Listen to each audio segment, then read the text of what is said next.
আমাকে ছাড়া যদি অপুর জীবনে অন্য কেউ আসে তাহলে তাকে এই পৃথিবী থেকে সরিয়ে দেব।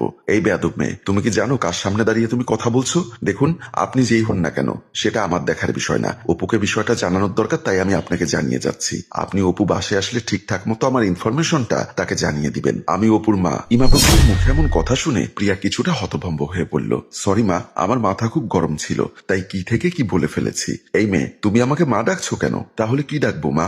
আপনার ছেলের সাথে যেহেতু আমার একটা রিলেশনশিপ আছে, তাহলে আজ না হোক কাল আপনি তো আমার শাশুড়ি মা হবেনই, তাই এখন থেকে ডাকলে সমস্যা কোথায়? আচ্ছা বেয়াদব মেয়ে তো তুমি, যাও এই মুহূর্তে তুমি আমার বাসা থেকে বেরিয়ে যাও। ঠিক আছে মা, যাচ্ছি। তবে আপনার ছেলে বাসায় আসলে বলবেন আমার ফোন নাম্বারের ব্লকটা যেন খুলে দেয়, অন্যথায় আমি রাতে আবারও আসবো। বলে ইমা বেগমকে পায়ে ধরে সালাম করে হনহন করে রুম থেকে বেরিয়ে যায়। প্রিয়ার এমন কাণ্ড দেখে ভেবাচাকা খেয়ে হা করে দাঁড়িয়ে থাকে। কলিং বেলের শব্দ শুনে দরজা খুলে দিল তানিশা। তানিশা দরজা খুলে দিতে রুমে প্রবেশ করলো অপু। অপুকে রুমে প্রবেশ করতে দেখে তানিশা একটা মুখ ভেঙচি দিয়ে বলল, মা তোমার উপর খ্যাপা আজ, তোমার খবর আছে। তানিশার মুখে এমন কথা শুনে অপু বলল, কেন কি হয়েছে?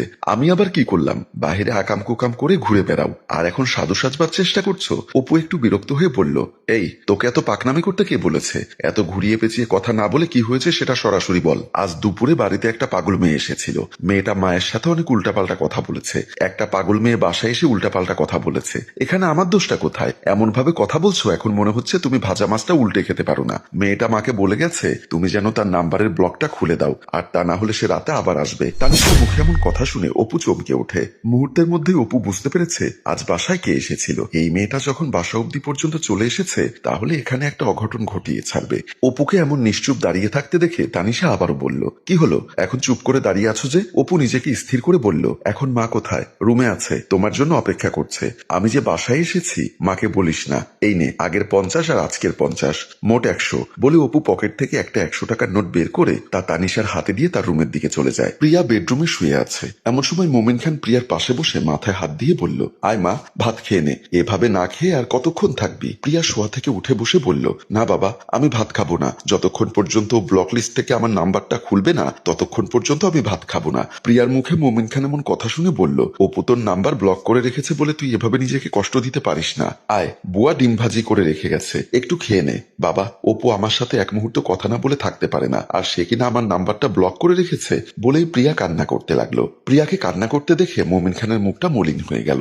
মোমিন খানের একমাত্র মেয়ে প্রিয়া। প্রিয়ার মা মারা যাবার পর মোমিন খান আর কোনো বিয়ে করেনি। একমাত্র মেয়ে প্রিয়ার মুখের দিকে চেয়ে। বাবা হিসাবে মোমিন খান আজ অব্দি পর্যন্ত প্রিয়ার কোনো স্বপ্ন অপূর্ণ রাখেনি। যখন যা চেয়েছে তাই দিয়েছে মোমিন খান। মেয়ের চোখের পানি দেখে মোমিন খান আর নিজেকে ধরে রাখতে পারেনি। ছলো ছলো চোখে মোমিন খান বলল, দে তুই অপুর নাম্বারটা আমাকে দে, আমি ফোন করে দেখি ও কেন তোর নাম্বারটা ব্লক লিস্টে রেখেছে। মোমিন খানের কথা শুনে প্রিয়া চোখের জল মুছতে মুছতে তার ফোনটা বের করে অপুর নাম্বারটা মোমিন খানকে দিতে লাগলো। মোমিন খান প্রিয়ার কাছ থেকে অপুর নাম্বারটি নিয়ে রুম থেকে বেরিয়ে গেল। গুটি গুটি পায়ে অপু মেইন দরজার সামনে আসতেই পেছন থেকে ইমা বেগম এসে বলল, দাঁড়া। ইমা বেগমের কণ্ঠ শুনে থমকে দাঁড়ায় অপু। কিরে, তোর জন্য কি আমরা এই বাসা বাড়িতে থাকতে পারবো না?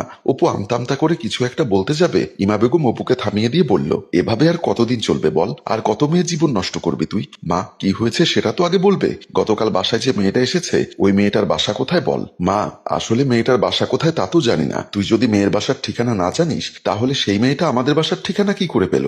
আসলে মা, মেয়েটা কিছুটা পাগল, তার সাথে আমার কোনো সম্পর্ক নেই, কিন্তু তানিশার মুখে শুনেছি সে নাকি কাল আমাদের বাসায় চলে এসেছিল। তোর সাথে যদি মেয়েটার কোনো সম্পর্ক নাই থাকে তাহলে কাল থেকে তুই আমার কাছ থেকে পালিয়ে বেড়াচ্ছিস কেন? ইমা বেগমের মুখে এমন কথা শুনে অপু কিছুটা বিচলিত হয়ে যায়। ইমা বেগম আবারও বলল, দে মেয়েটার নাম্বারটা আমাকে দে, আমি মেয়েটার সাথে কথা বলতে চাই। মা, তুমি মেয়েটার সাথে কি কথা বলবে? ইমা বেগম তীক্ষ্ণ দৃষ্টিতে অপুর দিকে চেয়ে বলল, মেয়েটাকে আমার পছন্দ হয়েছে, আমি মেয়েটাকে আমার পুত্রবধূ করে আনতে চাই। ইমা বেগমের মুখে এমন কথা শুনে অপু চমকে ওঠে। অপু মনে মনে ভাবছে, এই পাগলি মেয়েটাকেই মায়ের পছন্দ হয়েছে। মেয়েটাকে যদি আমার বউ করে এনে দেয় তাহলে আমার জীবনটা অতিষ্ঠ করে ফেলবে। যে মেয়েটা প্রেমিকের বাসায় চলে আসে এই মেয়েটা কোনো সাধারণ মেয়ে হতে পারে না। অপুকে চুপ করে দাঁড়িয়ে থাকতে দেখেই ইমা বেগম বলল, কি হলো, চুপ করে দাঁড়িয়ে আছিস কেন? আমি কি বলেছি তোর কানে ঢোকেনি? দে নাম্বারটা দে।